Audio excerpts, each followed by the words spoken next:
Hey, welcome back to our channel. Hey, we've had a number of inquiries to learn a little bit more about Jimmy and his team. We have part of his team here today that actually fabricate these noses. These are world-class noses, and we're going to have them take us through the process a little bit, enlighten you guys on the noses and the nuances. I think it'll be very informative. Vintage Metalworks, Commerce, Georgia. Jimmy Davis's shop. I love the tribute to the Petties top plates, and there's one right there. So what we're going to do is walk back here real quick and see what Jimmy and his team are up to. Of course, you probably have seen that video of this car, basically the Daytona, that is being resurrected. Jimmy's shop, I know you've seen some of the videos of this shop. It's an old Chevrolet dealer. It is absolutely super cool. If you haven't seen it, go back, scroll through our videos and just take a look at this this outstanding facility. It's like a step back in time.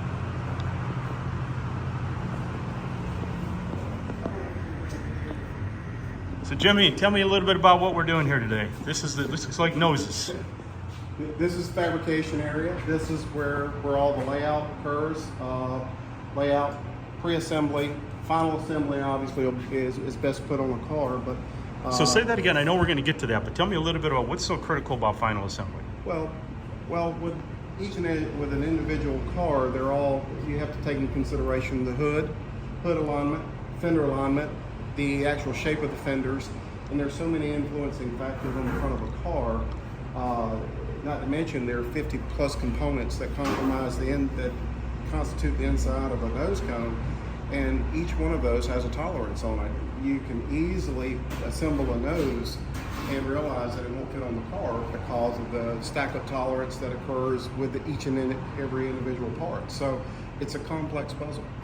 Well, thanks, Jimmy. We'll review it a little bit more. So, Carlos, what do we got going on here, brother? Hey, just trying to figure out how to do these kind of part, on the flat metal. So what is that? Is that the side?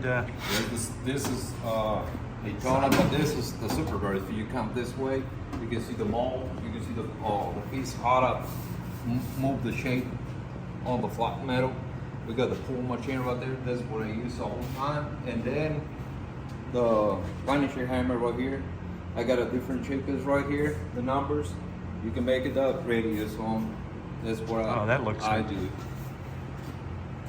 Looks like you've been doing this for a little while. Yep. So yes. this is obviously the right and left side of it. Yes, this is one side. This is left side, Left right side, right side. Left side, right side.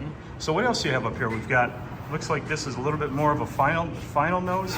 This is for a client. This is for a client out of Rhode Island, and he wanted a complete nose cone assembly finished. So finishing the shell is just one component of a nose cone. We've got an original nose cone over here. Again, it serves as a reference, if you want to call it that. And this particular nose cone will put all the internal components on it, and then we'll fit it to a car. Because again, as I mentioned earlier, we'll have to tweak it to the car to the best of our ability. We will not finish welding it up because we don't have the car to finish it to. Right. And each one of these nose cones, they're individual. You almost have to custom tailor it to the car. Yeah, and some of which you're working on cars that have been through collisions, rusted, repaired, brought back from junkyards. Absolutely. We had one client that wanted to buy a nose from us, and he brought his car here, and his front frame rails were out of position 3/4 of an inch. Wow. So you can't just buy a nose cone and hope it's going to fit on a car, because the likelihood of that happening, it's not going to happen. So what is this? This looks like a work table we have here. Is this a particular profile? These are just profiles that we'll use on the inside of the nose cone, just so that the nose cone nests a little bit easier as you're working it. Okay. They're just in-process tools that we built over time just to support building the nose cone Properly. So what is this I see behind me? This is a buck. This is a top plate buck, and once the shape of the nose cone is established, you have to shape the nose You have to shape the nose on a slip form roller first, and you have to, every time that you have to cut it all out, and then all this does really was set the shape, and this is an edge right here where it'll actually turn down. Once the metal's turned down is when it'll take shape. You just can't take two pieces of wood together and use it as a press. It's not that way at all. You have to form the metal before you turn the edges down to make it shape. So this looks like 100 hours getting this shape. Oh, it is. It's Yeah, a lot of time. absolutely. A lot of time. And what is this, just to protect it? Just keeping that surface? Pardon me? Is it, so this is, what is this, because you see you have two sections here. You have two sections. You've got a top plate, and then the actual pattern. I got laid you. out. I'm following you. Okay, thank you. Yeah. Yep. Very All good. of these are just windowed out right here, so we clamp. All of this is mechanically clamped, and once you turn the edge down, it'll have that shape. But you still have to put the shape in the metal. You have to preliminarily put the shape in the metal. So I know we're talking about noses, and I don't deviate too far from that. So almost, it looks like you got some rear plugs back here as That's well. right. That's right. That's some of the same way. It's That's the some of same your way. product you built right That's there. correct. And the rear plugs, we leave them oversized because, again, the openings in the rear windows, that's the reason why if you look at any of your trim, it's always adjustable. The rear plugs are the same way. I don't think any two cars were built exactly alike. So you have to take in consideration, a part that you're not going to physically fit yourself. If somebody's going to install it, you leave enough material on there for them to work with. Perfect. So guys, where do we go from here? So you've got this one done, and you've got some vehicles in process out there. So is this, for example, if your car was here, you'd be ready to hang this? Be ready to hang that one right there. We would have to put the Z bars, and we can certainly demonstrate that on the car out there. Latch tray, again, there are a lot of components. This is just one component that bolts on. This is what everybody sees, but what influences the fit on the nose cone is all the internal parts. Well, let's walk out there. Let's see.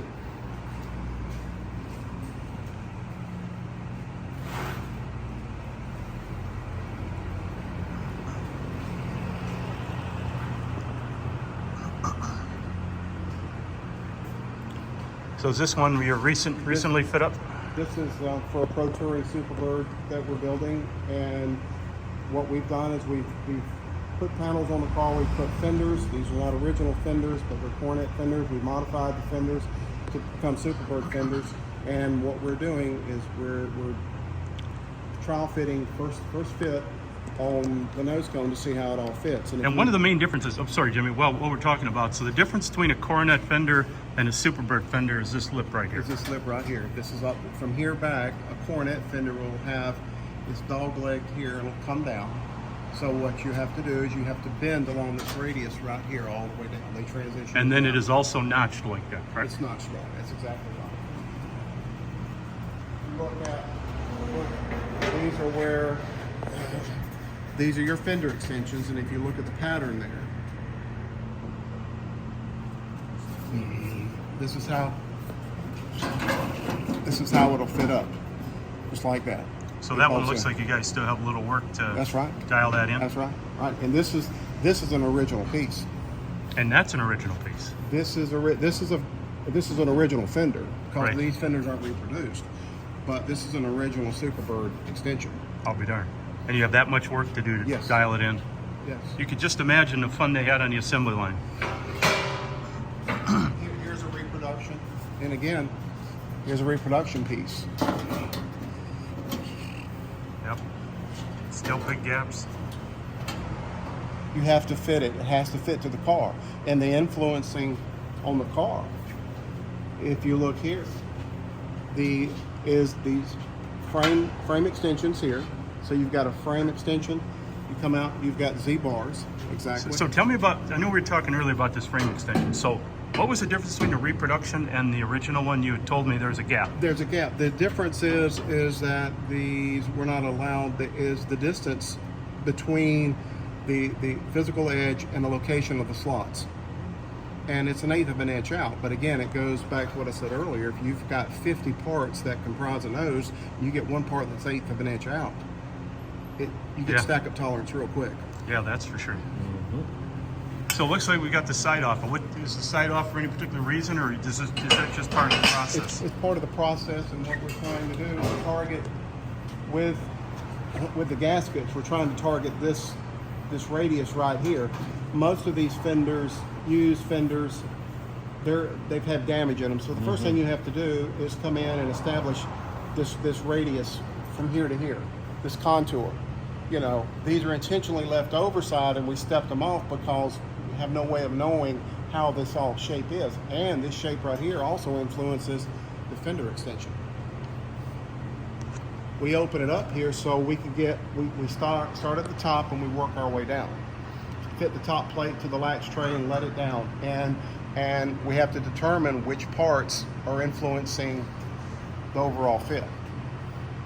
Yeah, a lot of moving pieces. A lot of moving pieces. So you leave it sort of jigged up and held with fasteners till we're ready to make the final, until we're ready to actually. Then in the clecos go, and you go from there. Absolutely.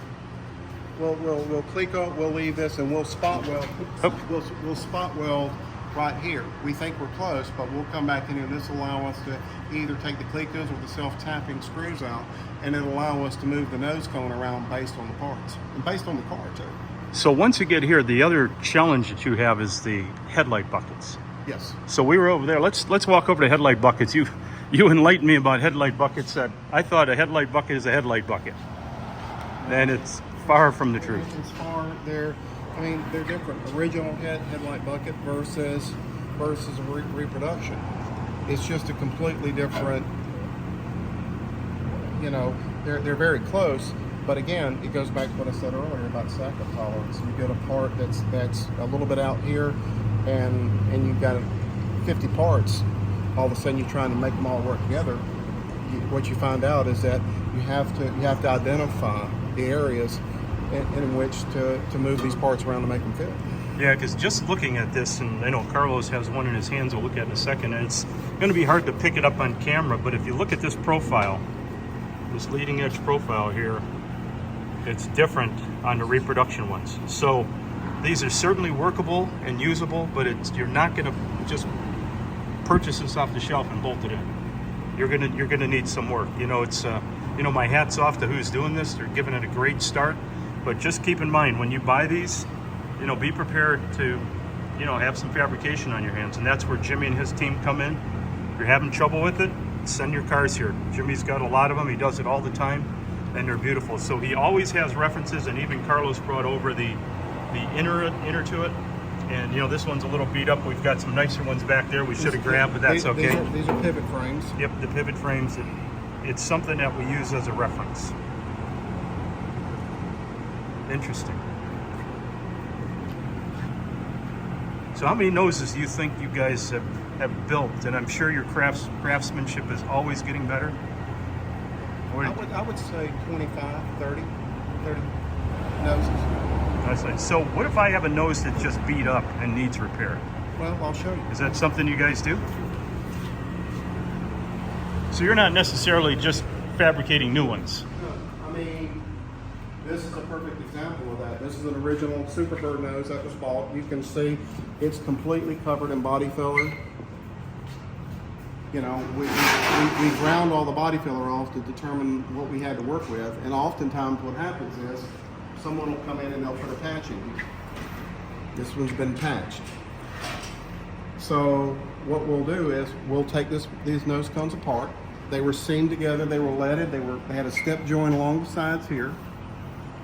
They were leaded across here, all the way across the leading edge of the nose cone to the opening right here. And oftentimes you'll see lead where the lead was in the corners here, where the lead just hasn't been cleaned up. Finished. Exactly. Well, anybody that has ever leaded, and I have, getting your spoon in there, breathing what you're breathing. Let's take a look at this. This is the lead right there. Yep. Yeah, that's an original panel there. Again, we keep all our original parts for just a point of reference.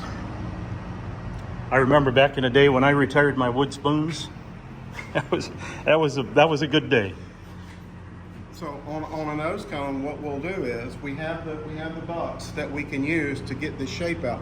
Well, then there are four parts that comprise a Superbird nose cone.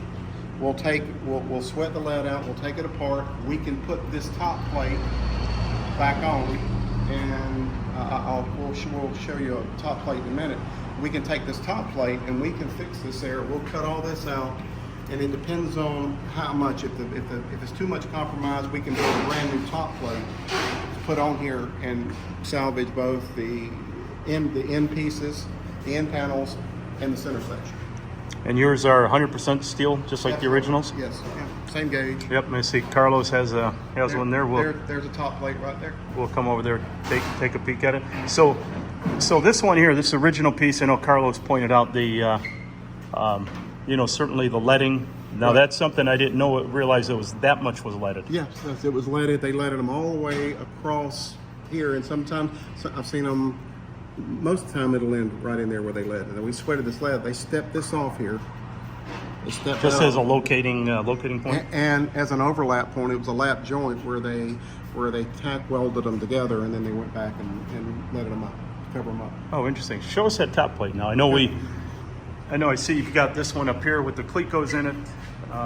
That obviously that's already been. Daytona. Yep, that's a Daytona. Yep. This is the Daytona. This is.